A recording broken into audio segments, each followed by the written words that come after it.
जैसे एक संतान हो जाती है, मान लो एक बच्चा हो गया, एक संतान हो गई, और एक संतान होने के बाद में दूसरी संतान हो ही नहीं रही। किसी को 10 साल हो गए, किसी को 8 साल हो गए, किसी को 5 साल हो गए, किसी को 6 साल हो गए, किसी को 9 साल हो गए, किसी को 12 साल हो गए, दूसरी संतान हो ही नहीं रही। आपने डॉक्टरों को भी दिखाया, इलाज भी करवाया, फिर भी संतान का सुख नहीं है। तो शिव महापुराण में बेलपत्र के वृक्ष का बड़ा सुंदर भाव कहा।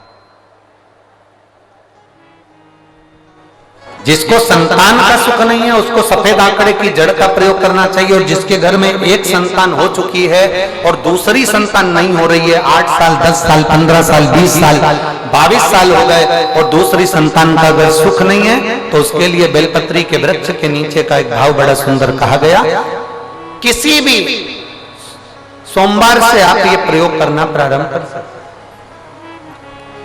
11 रुद्र होते हैं, 11 रुद्र होते हैं। एक सोमवार को बेलपत्री के वृक्ष के नीचे जाइए और बेलपत्र के वृक्ष के नीचे जाकर एक एक रुद्र का स्मरण करें। करना क्या है, बेलपत्री के वृक्ष के नीचे जब आप जाएं तो बेलपत्र के वृक्ष के नीचे की ही मिट्टी का एक कुंड, आप लोग क्या कह सकते हैं, यहाँ पर हम क्या बोलें उसको, जैसे मिट्टी का एक कटोरी बनाते हैं ना, क्या बोलते हैं उसको, कुंडी बना देते हैं मिट्टी की। बेलपत्री के वृक्ष के नीचे की ही मिट्टी, उसी मिट्टी का एक छोटा सा एक कुंडा बना दो उसको मिट्टी का। जितने लोग आस्था चैनल पर सुन रहे हैं, जितने लोग फेसबुक यूट्यूब पर श्रवण कर रहे हैं, बड़े ध्यान से सुनिएगा, सावधान।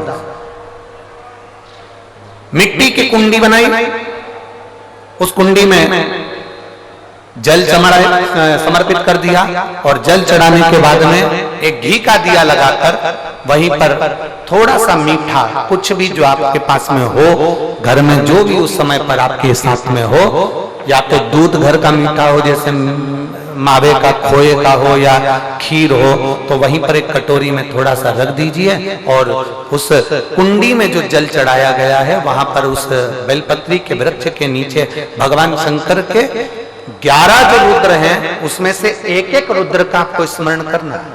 11 रुद्र का नाम क्या है, तो पहले नंबर पर आता है कपाली, दूसरे नंबर पर आता है पिंडर, तीसरे नंबर पर आता है भीम, चौथे नंबर पर आता है विरूपाक्ष, 5वें नंबर पर आता है बिलोहित, 6ठे नंबर पर आता है शास्त्र, 7वें नंबर पर आता है अजपात, 8वें नंबर पर आता है अहिष्णु, और 9वें नंबर पर आता है शंभु, 10वें नंबर पर आता है चंड और 11वें नंबर पर आता है भव।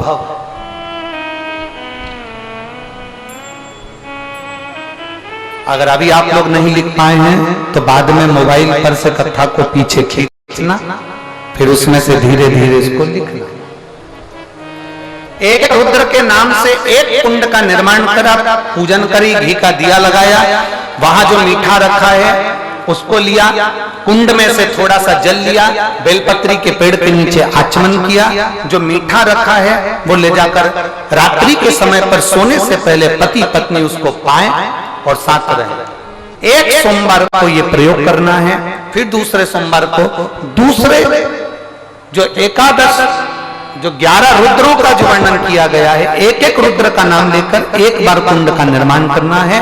दूसरे सोमवार को, जैसे एक बार आपने अगर कपाली नाम से पूजन करी, दूसरे नंबर पर पिंडरल नाम से पूजन करी, तीसरे नाम पर भीम नाम से, फिर आप विरूपाक्ष नाम से, ऐसे एक एक सोमवार करना है, 11 सोमवार। और 11 सोमवार जैसे तुम्हारे पूर्ण होंगे, भले 10 साल हो गए हों चाहे 15 साल हो गए हों, गर्भ जरूर घेरेगा और संतान की प्राप्ति जरूर। किसी किसी के यहाँ पर 11 रुद्र भी पूरे नहीं हो पाते हैं और गर्भ ठहर जाता है। लगभग 4-5 रुद्र पूरे होते हैं और गर्भ ठहर जाता है।